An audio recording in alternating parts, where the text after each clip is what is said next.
pembelajaran, memilih materi, kemudian memilih metode pembelajaran hingga ke penilaian. Nah, jadi serangkaian proses pembelajaran untuk mencapai tujuan pendidikan itu disebut dengan pendekatan. Nah, apa sebenarnya pendekatan itu? Pendekatan adalah titik tolak atau sudut pandang kita terhadap proses pembelajaran, di mana titik tolak ini dimaksudkan sebagai pendekatan itu sebagai patokan ukuran standar. Jadi patokan ukuran standar ini harus digarisbawahi bahwasanya di mana pendekatan ini dijadikan sebagai patokan ukuran standar yang digunakan oleh pengajar, yang diaplikasikan atau yang dipraktikkan kepada peserta didik sesuai dengan tujuan tertentu, sehingga pendekatan pembelajaran ini dijadikan sebagai titik awal dalam proses ajar. Nah, kemudian pendekatan ini mencakup rencana, konsep yang akan ditempuh dalam proses pembelajaran.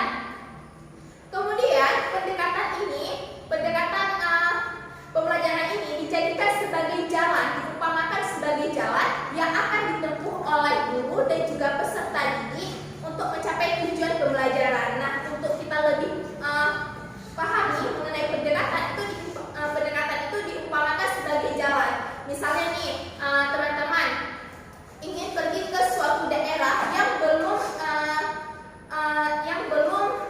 yang sebelumnya belum pernah datang ke daerah tersebut. Nah, pasti teman-teman akan menelusuri terlebih dahulu jalan dengan cara baik itu mencari melalui Google Map atau bertanya pada orang-orang di sekitar. Tujuannya untuk dalam kita menempuh daerah tersebut agar tidak tersesat di jalan. Nah, demikian juga dalam halnya dalam kegiatan pembelajaran. Kita harus menggunakan, kita harus memilih dan juga memilah pendekatan apa yang sesuai dengan materi yang kita ajarkan pada hari itu.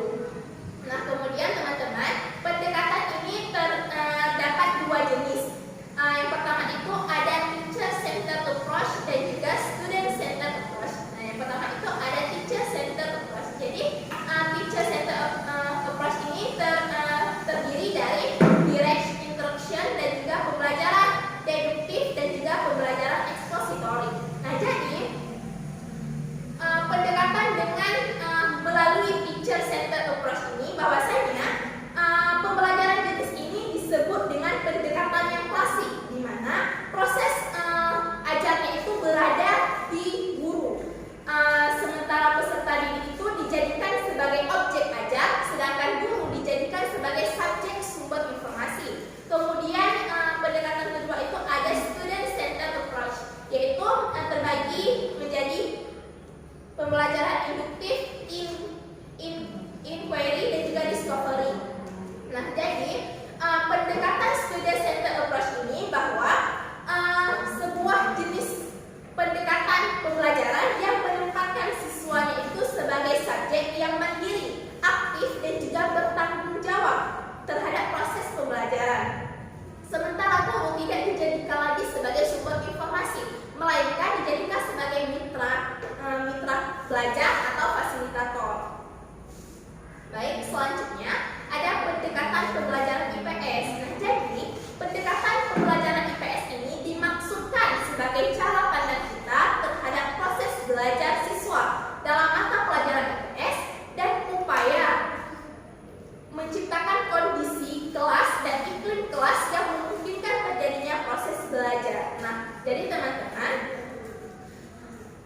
bahwasanya pendekatan pembelajaran itu terdiri dari beberapa pendekatan. Namun dalam proses belajarnya, terutama pada pembelajaran IPS, itu guru harus fokus dan juga memahami pendekatan apa yang akan digunakan untuk sesuai dengan materi pembelajaran, sehingga dapat membentuk iklim kelas yang kondusif dalam pembelajaran IPS serta mampu menciptakan kelas yang menyenangkan dan terhindar dari bosan dan juga jenuh. Nah, jadi seperti yang telah Ibu jelaskan juga pada 2 minggu yang lalu, bahwa pembelajaran IPS ini dipandang oleh masyarakat atau dipandang oleh peserta didik bahwa pembelajaran itu membosankan, jenuh, karena metode pembelajaran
tanya jawab seperti yang telah saya lakukan tadi.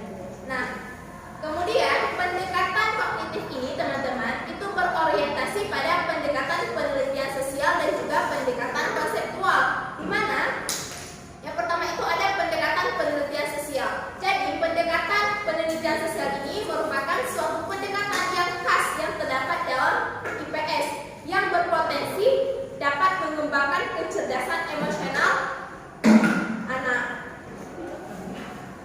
Jadi yang perlu kita ingat bahwa pendekatan penelitian sosial ini dijadikan sebagai ciri khas dalam pembelajaran IPS karena setiap kehidupan ini, setiap orang itu pasti mengalami berbagai masalah sosial, di mana masalah sosial tersebut dapat dipecahkan melalui salah satu cara dengan penalaran yang logis. Nah, jadi dalam menerapkan pendekatan penelitian sosial dalam proses pembelajaran, peserta didik itu dilatih untuk mempunyai keterampilan dan juga melatih untuk bagaimana cara memecahkan suatu masalah sosial yang terjadi di lingkungan sekitarnya. Oke, kemudian ada model-model penelitian sosial. Jadi model-model penelitian sosial ini yang pertama itu ada yang pertama masalah. Dengan adanya masalah, kemudian kita dapat merumuskan masalah tersebut. Selanjutnya langkah berikutnya, dengan adanya masalah maka akan melahirkan hipotesis. Nah, hipotesis itu adalah kesimpulan atau dugaan sementara yang perlu tindak lanjut untuk mencari jawaban yang akuratnya. Kemudian muncullah data. Data tersebut dikumpulkan dari beberapa pengamatan, observasi dan juga lain sebagainya sehingga akan menghasilkan data yang akurat dan komplit. Sehingga dari beberapa rangkaian tersebut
saya memberikan konsep yaitu mata pencaharian. Jadi mata pencaharian itu dijadikan sebagai konsep. Generalisasi yang muncul dari konsep tersebut adalah mata pencaharian itu dipengaruhi oleh kondisi geografis. Contohnya,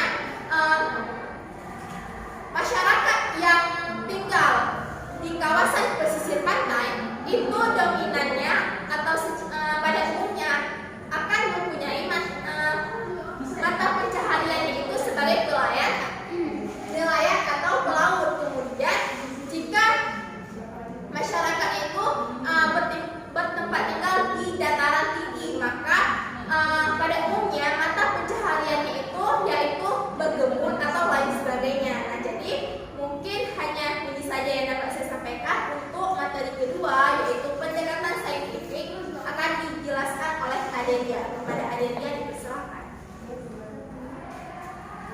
Baik, yang kedua itu ada pendekatan saintifik.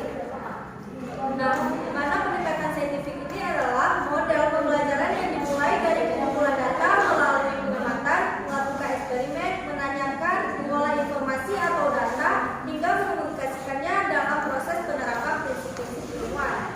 Nah, di sini ada menurut Hosnan tahun 2014, pendekatan saintifik adalah proses pembelajaran yang dirancang supaya peserta didik aktif membangun konsep, hukum, atau prinsip dengan cara mengamati, merumuskan masalah, mengajukan hipotesis, mengumpulkan data dengan beragam teknik, menganalisis data, menarik kesimpulan, dan menyuarakannya.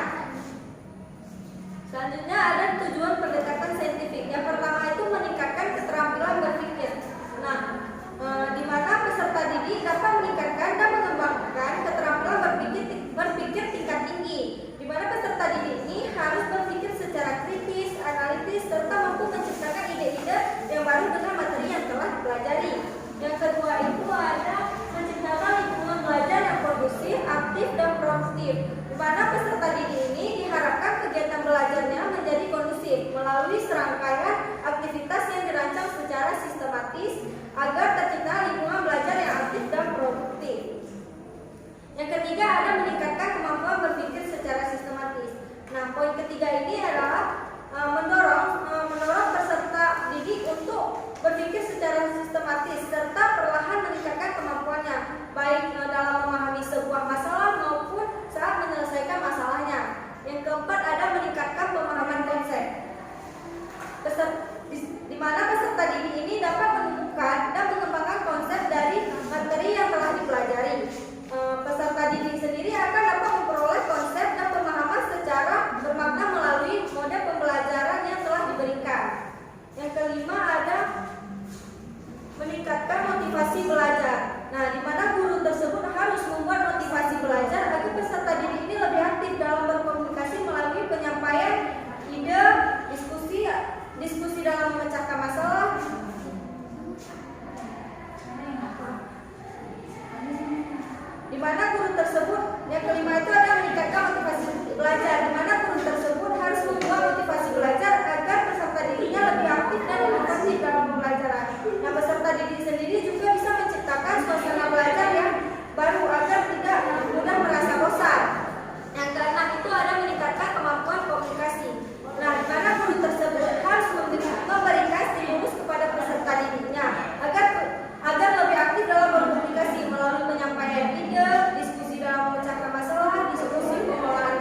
pembelajarannya dalam bentuk laporan tertulis dan menyajikan secara sistematis, mulai dari proses, hasil, sampai kesimpulan secara lisan dengan presentasikan ke depan.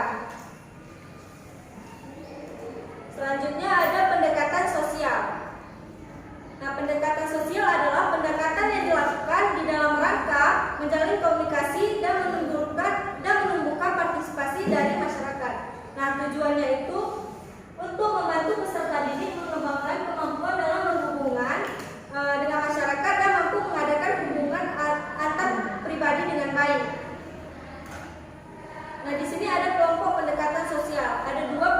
Ada dua kelompok pendekatan sosial. Yang pertama itu ada pendekatan analisis sosial, yaitu pendekatan yang menekankan pembelajaran secara induktif yang berorientasi pada cara kerja keilmuan dengan pola dan kasus, hipotesis dengan sementara, pengumpulan dan pengolahan data serta penarikan kesimpulan untuk menguji hipotesis. Nah, di sini ada manfaat pendekatan analisis sosial. Yang pertama itu menumbuhkan cara berpikir kritis, kreatif, produktif dan inovatif. Yang kedua itu ada melatih peserta didik dalam menentukan pilihan sikap. Yang ketiga itu ada melatih keberanian peserta didik. Yang keempat, melatih kepekaan peserta didik dalam menghadapi setiap kasus. Yang kedua ada pendekatan analisis nilai. Pendekatan analisis nilai ini yang menggunakan pendekatan analisis nilai bertolak pada proses pengkajian nilai yang terkait dengan objek atau pluralitas objek. Nah, tujuan pendekatan analisis nilai ini ada 4. Yang pertama itu mengaktifkan peserta didik selama berproses. Yang kedua itu mengarahkan dan melatih penalaran peserta didik. Yang ketiga itu menunjukkan dan menyadarkan peserta didik akan adanya nilai luhur. Yang keempat, membiasakan peserta didik dalam bersikap selalu berpedoman pada sesuatu nilai. Sekian dari presentasi saya kembalikan kepada moderator.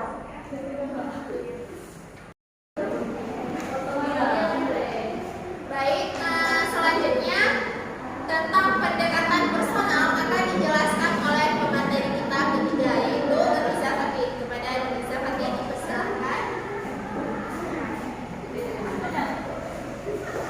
Terima kasih kepada Fakih yang sudah mempersilahkan saya untuk melanjutkan model yang keempat, yaitu pendekatan personal. Nah, adapun pengertian dari pendekatan personal yaitu salah satu metode pembelajaran yang berlandaskan pendekatan personal yang berupa metode pertemuan jelas antara guru dengan murid. Nah, pendekatan personal sangat bisa mempengaruhi kesuksesan. Contohnya, pendekatan secara personal kepada peserta didik. Pendekatan personal ini lebih menegaskan pada proses yang membantu individu dalam membentuk kenyataan yang kompleks. Dan pendekatan ini lebih memusatkan perhatian atau pandangan pada individu dan berusaha mengalahkan kemandirian pada peserta didik tersebut, sehingga peserta didik semakin percaya diri dan bertanggung jawab akan tujuan dalam pembelajaran. Contoh pembelajaran pendekatan personal yaitu dapat kita pakai dengan cooperative learning, yaitu pendekatan pelajaran yang ada kelompok-kelompok kecil sehingga kita sebagai guru dapat lebih fokus atau pandangan kita lebih kepada individual. Selanjutnya ada langkah-langkah pembelajaran pendekatan personal. Yang pertama, menciptakan iklim yang mengundang ketertiban tugas guru. Nah, maksud dari iklim di sini yaitu iklim hangat, yaitu hubungan antar guru dengan peserta didik. Nah,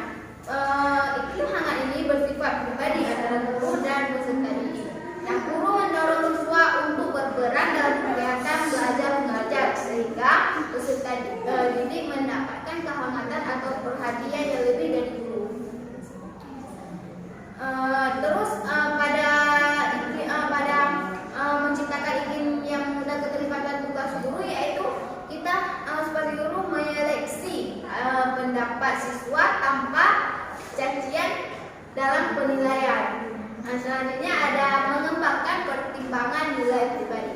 Nah, di sini peserta didik mengidentifikasi nilai dari masalah perilaku norma sosial. Ini kan norma sosial ini yang dapat diidentifikasi sendiri oleh peserta didik dengan kita sebagai guru pendorongnya.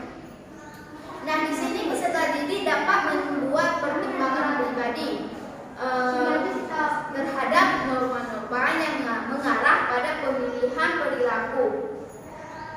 Selanjutnya ada merumuskan kesepakatan. Nah, di sini peserta didik, guru bersama-sama merumuskan kesepakatan pada yang telah ditentukan dan dirumuskan bersama. Nah, di sini peserta didik dan guru menetapkan suatu materi yang akan dijelaskan atau yang akan didiskusikan. Selanjutnya ada pelaksanaan program. Nah, pada ini yaitu peserta didik melaksanakan program yang telah didiskusikan.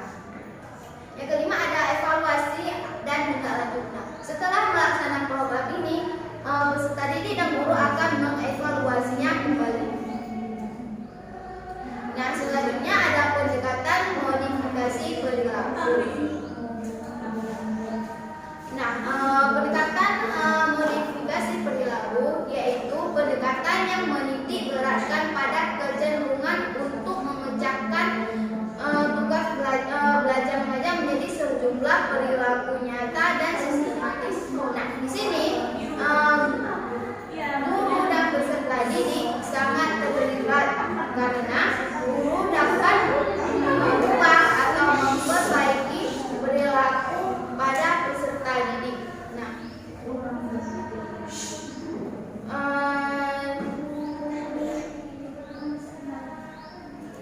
di sini kita dapat memberikan contoh pembelajaran pada pendekatan modifikasi perilaku, yaitu pendekatan pengendalian diri atau learning self control. Nah, adapun tujuan di sini yaitu memperbaiki sifat-sifat peserta didik yang kurang bagus menjadi lebih bagus atau lebih sopan daripada sebelumnya. Nah, pada pembelajaran pendekatan modifikasi ini ada beberapa langkah. Yang pertama ada pengenalan prinsip perilaku. Nah, di sini guru memperkenalkan program dan prinsip perilaku. Di sini guru memperkenalkan apa program yang akan dipelajari pada pembelajaran. Nah, selanjutnya membentuk siswa agar dapat menunjukkan keinginan yang sungguh-sungguh untuk berprestasi. Nah, guru mendidik siswa atau membimbing siswa agar peserta didik itu menunjukkan keinginan yang sungguh-sungguh dia untuk berprestasi. Nah, dan juga keinginan dan motivasi ditonjolkan. Dan kita sebagai guru dapat memotivasi peserta didik untuk menonjolkan prestasi tersebut. Selanjutnya ada menetapkan data dasar. Nah, pada ini kita dapat menetapkan data, yaitu menstimulus yang terkendali perilaku dan respon yang sesuai atau tidaknya. Nah, di sini kita melihat peserta didik bagaimana responnya, sesuai atau tidak, dan kita dapat membantu siswa untuk menyusun program. Nah, program itu baik dalam jangka pendek atau dalam jangka panjang. Dan selanjutnya ada menyiapkan program yang realistis. Nah, di sini melaksanakan berbagai rencana. Peserta didik dan guru menyiapkan berbagai rencana sehingga dalam pertemuan itu secara berkala itu guru dan peserta didik dapat menelaah kemajuan belajar. Selanjutnya pelaksanaan program. Nah, sesudah melaksanakan berbagai rencana, kemudian melaksanakan program, melaksanakan apa yang telah didiskusikan sebelumnya, dan selanjutnya evaluasi. Setelah melaksanakan program itu, guru dan peserta didik melakukan evaluasi. Hanya sekian presentasi dari saya. Materi selanjutnya saya serahkan kepada moderator.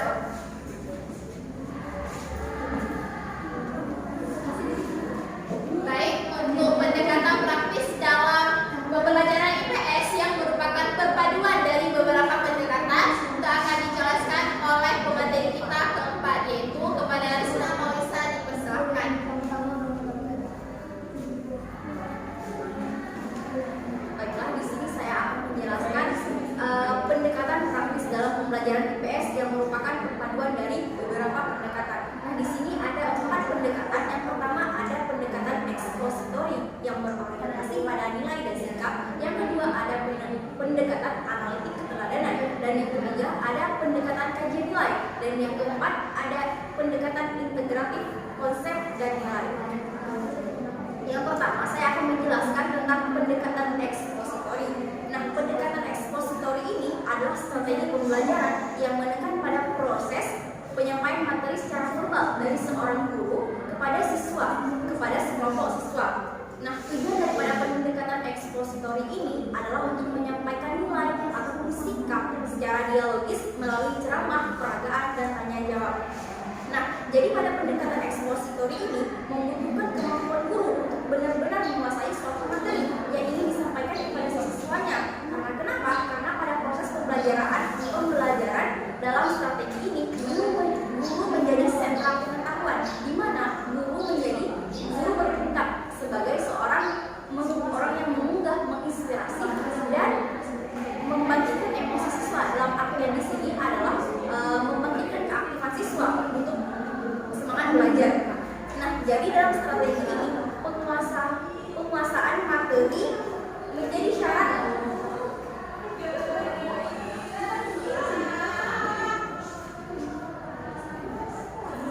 Jadi dalam strategi ini penguasaan materi menjadi syarat yang mutlak agar guru timbul rasa kepercayaan. Nah, jikalau guru ini dia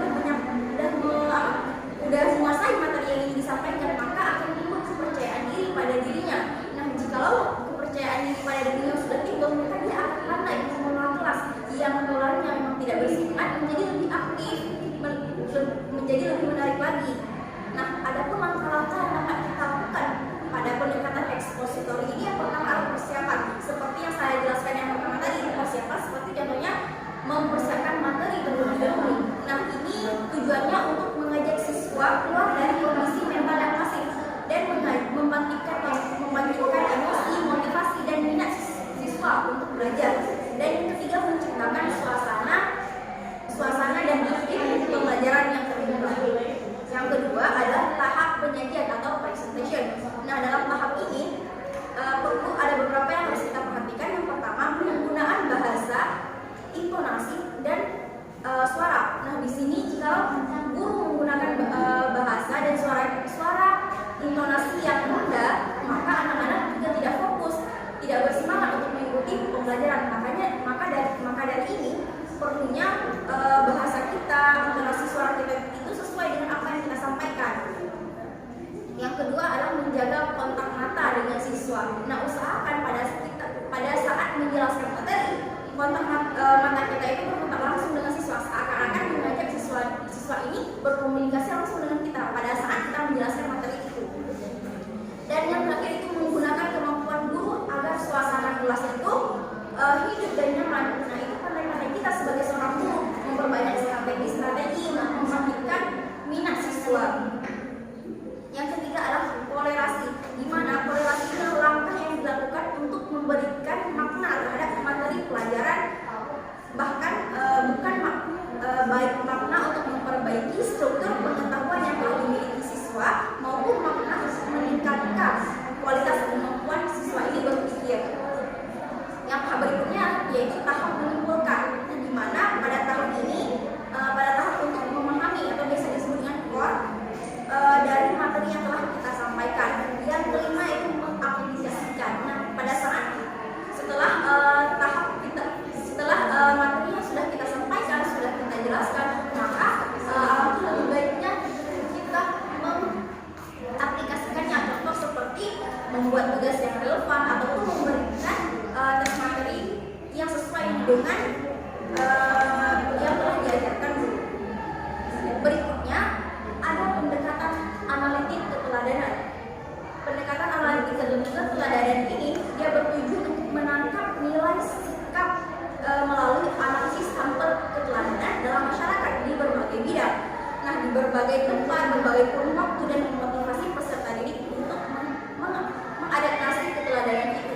Nah, arti daripada keteladanan itu sendiri adalah hal yang dapat ditiru untuk punya contoh. Nah, tentunya hal-hal yang positif. Nah,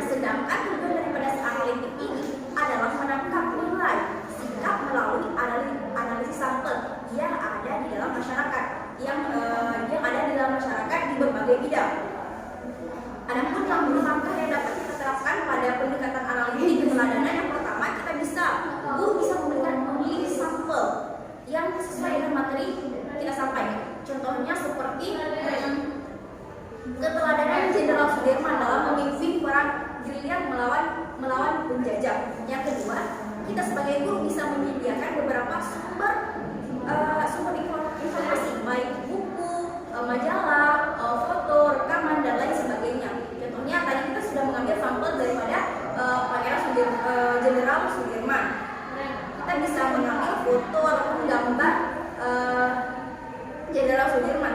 Yang ketiga, kita bisa memberikan pertanyaan karena yang tokoh tersebut. Contoh pertanyaannya, mengapa sih Pangeran Sudirman, Jenderal Sudirman ini diangkat menjadi pemimpin perang gerilya tersebut, dan kenapa Pangeran Jenderal Sudirman ini dia masih tetap memimpin pada saat dia sakit, dan apa saja sih hal-hal yang patut kita teladani dari Jenderal Sudirman ini. Yang keempat, secara berkelompok peserta didik ini menjawab pertanyaan-pertanyaan dengan memanfaatkan media yang sudah kita sediakan. Yang kelima, guru bisa memimpin diskusi kelas untuk menjawab pertanyaan-pertanyaan yang telah diajukan oleh siswa. Yang keenam, guru bersama peserta didik mengidentifikasikan ciri-ciri dan nilai-nilai yang terkandung di dalam sampel yang telah kita pilih, dan ciri-ciri tersebut kita ambil sesuai dengan tingkat usia dan lingkungan mereka. Yang ketujuh, kita bisa memberikan tugas ke peserta didik untuk menerapkan ciri-ciri keteladanan itu. Dan yang terakhir, yaitu pada kesempatan berikutnya kita sebagai guru dapat meminta kesan-kesan terhadap peserta didik dalam menerapkan ciri-ciri dan nilai-nilai terhadap keteladanan tersebut. Berikutnya ada pendekatan kajian nilai. Nah, pendekatan kajian nilai ini merupakan sebuah pendekatan pembelajaran yang efektif, mampu membantu peserta didik mempelajari pengambilan keputusan. Nah, tujuan daripada pendekatan ini adalah menangkap nilai melalui kajian nilai secara sistematis dan mendasar. Nah, langkah-langkah yang dapat kita lakukan yang dapat kita terapkan pada pendekatan kajian nilai, yang pertama, kita bisa membahas hakikat dari objek peristiwa atau kebijaksanaan yang akan dinilai. Misal contoh diambil seperti permasalahan pemerataan. Di sini kita bisa membahas kriteria menilai pemerataan, menyepakati kriteria. Yang kedua, kita bisa membahas konsekuensi penerapan kriteria, dalam hal ini untuk menilai masalah pemerataan. Yang ketiga, membahas konsekuensi penerapan. Yang ketiga, menguji keberlakuan kriteria dengan cara melihat kekurangan dan kebaikan dari kriteria itu. Dan yang keempat, kita bisa memberikan justifikasi kriteria dengan cara melihat apakah kriteria itu dapat diterapkan sebagai ajak konsisten. Apabila subjeknya dapat kita terima, maka itu bisa kita ambil. Yang terakhir adalah pendekatan integratif konsep dan nilai. Nah, pendekatan ini merupakan suatu pendekatan pembelajaran yang secara sengaja mengaitkan aspek-aspek indera dan intermedia studi, sehingga belajar memperoleh pengetahuan keterampilan secara utuh dan simultan dan dalam konteks yang bermakna. Nah, tujuan daripada pendekatan ini adalah menangkap nilai yang melekat pada suatu konsep melalui kajian akademis. Nah, ada pula langkah-langkah yang dapat kita terapkan pada pendekatan integratif ini adalah yang pertama, kita bisa menentukan konsep, tema, ataupun masalah sosial yang sedang booming di sekarang. Yang kedua, kita bisa memilih komunikasi yang mengandung nilai. Yang ketiga, kita bisa membahas hal yang berhubungan dengan permasalahan yang terjadi di era sekarang. Yang keempat, masalah tersebut secara akademis dapat kita rancang melalui analisis. Baiklah, hanya sekian materi yang dapat saya sampaikan, dan saya kembalikan kepada moderator. Baik, demikian presentasi dari kelompok kami. Mungkin dari teman-teman ada yang ingin bertanya atau menanggapi. Baik, untuk perwakilan dari kelompok 1, silakan bertanya. Baik, saya Dela Agustiani dengan NPM 010 dari kelompok 1. Nah, saya ingin bertanya, pertanyaannya, menurut kalian apa yang menjadi hambatan dalam penerapan pendekatan pembelajaran IPS di SD?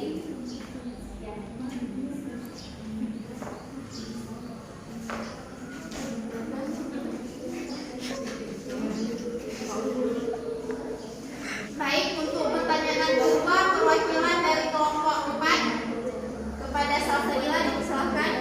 Baik, saya Salsabila dalam NPM 011 ingin bertanya, bahan pertimbangan apa saja yang harus diperhatikan dalam menentukan pendekatan dalam pembelajaran? Baik, beri sedikit waktu kepada kelompok kami untuk mendiskusikan jawabannya.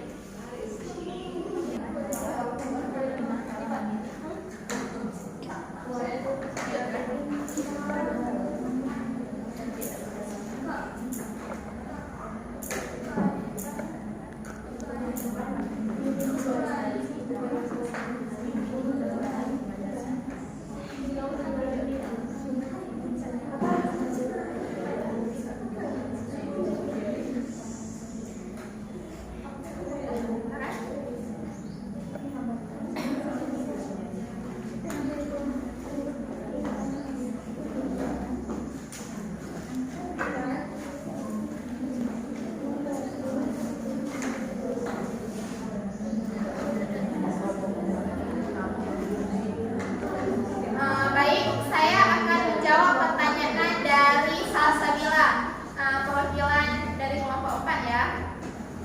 Pertanyaannya mengenai bahan pertimbangan apa saja yang dapat kita perhatikan dalam memilih pendekatan pembelajaran, khususnya pembelajaran IPS. Nah, yang pertama itu adalah tujuan pembelajaran. Nah, dalam kita menentukan pendekatan pembelajaran, itu harus kita perhatikan tujuan apa yang ingin dicapai dalam materi tersebut. Nah, dengan adanya tujuan tersebut, kita harus memilah dan juga memilih pendekatan. Nah, kira-kira pendekatan pembelajaran ini dapat mencapai tidak dengan materi, dengan tujuan pembelajaran pada hari tersebut. Nah, kemudian itu ada materi pembelajaran. Nah, materi pembelajaran ini sangat perlu ya teman-teman kita perhatikan dalam menentukan pendekatan, karena harus kita sesuaikan, harus kita cocokkan materi pembelajaran dengan pendekatan pembelajaran agar tujuan pembelajaran tadi tercapai. Kemudian adanya sumber belajar. Nah, jadi sumber belajar ini menjadikan suatu pertimbangan dalam kita menentukan pendekatan pembelajaran. Nah, jadi dengan kita menentukan sumber belajar dalam pendekatan pembelajaran itu dapat kita kaitkan dengan pemahaman terhadap belajar dan juga kemampuan mengelola kegiatan pembelajaran tersebut. Nah, kemudian untuk tambahannya akan dijelaskan oleh Nurliza Fatin.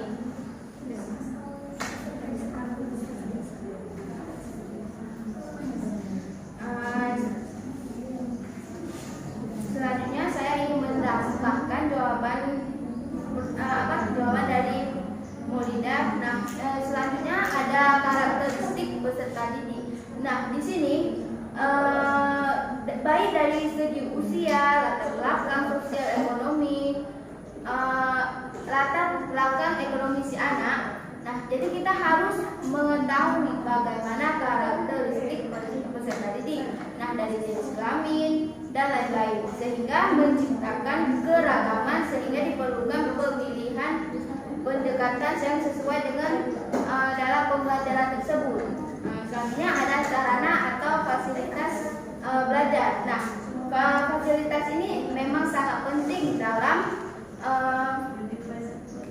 memilih pendekatan pembelajaran, karena dengan adanya fasilitas itu dapat mencapai tujuan baik dari fasilitas sumber belajar maupun alat belajar.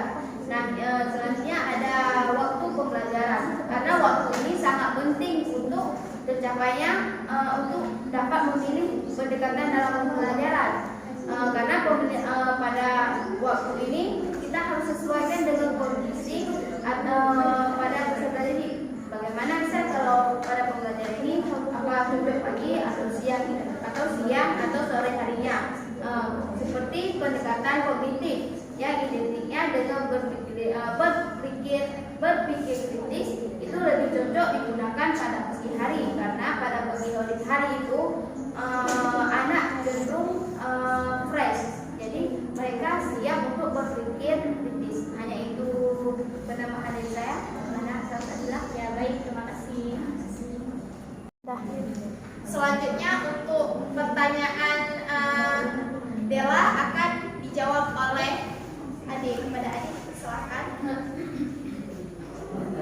Saya akan menjawab pertanyaan dari Dewa, yaitu pertanyaan apa yang menjadi hambatan dalam penerapan pendekatan pembelajaran. Nah, ada beberapa hambatan yang dialami guru. Yang pertama itu materi yang sulit tidak sesuai dengan pengetahuan awal peserta didik. Yang kedua itu peserta didik kurang percaya diri dalam menyampaikan pendapatnya. Yang ketiga itu guru kesulitan mengatur alokasi waktu. Selanjutnya akan dilanjutkan oleh Naulisa. Cara yang dapat kita lakukan untuk mengatasi hambatan tersebut, yang pertama kita bisa memilih media yang sesuai dengan materi yang kita sampaikan. Contohnya seperti yang sudah kita tampil sampelnya Pangeran Sudirman, Jenderal Sudirman. Nah, media yang akan kita tampilkan kepada anak-anak itu seperti rekaman ataupun foto Jenderal Sudirman. Yang kedua, kita bisa memotivasi siswa agar lebih bersemangat, berani menyampaikan pendapat dan pertanyaan-pertanyaan yang ada di dalam mereka. Yang ketiga, kita bisa tahap persiapan preparation kita sebelum menyampaikan materi. Mungkin hanya itu saja yang dapat kami sampaikan. Maka bisa diterima adalah Baik, kesimpulan dari pemaparan hasil presentasi dari kelompok kami bahwa pendekatan merupakan titik tolak ukur atau sudut pandang kita terhadap proses pembelajaran, di mana pendekatan dalam pembelajaran IPS ini dimaksudkan sebagai cara pandang kita terhadap proses belajar siswa dalam mata pelajaran IPS. Nah, dan upaya menciptakan kondisi dan iklim kelas yang memungkinkan terjadinya proses belajar. Nah, pendekatan itu sangat penting ya bagi guru karena guru menjadi teladan aktor sosial. Nah, kemudian terdapat beberapa pendekatan dalam pembelajaran IPS. Di antaranya yang pertama ada pendekatan kognitif yang berorientasi pada pendekatan penelitian sosial dan pendekatan konseptual. Kemudian ada pendekatan saintifik. Ketiga ada pendekatan sosial. Keempat ada pendekatan personal dan yang terakhir ada pendekatan modifikasi perilaku.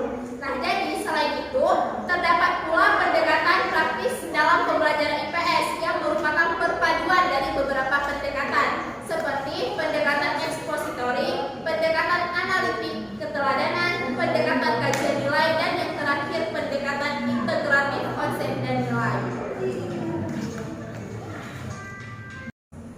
Sekian presentasi dari kelompok kami. Kami ucapkan terima kasih kepada Ibu dan juga teman-teman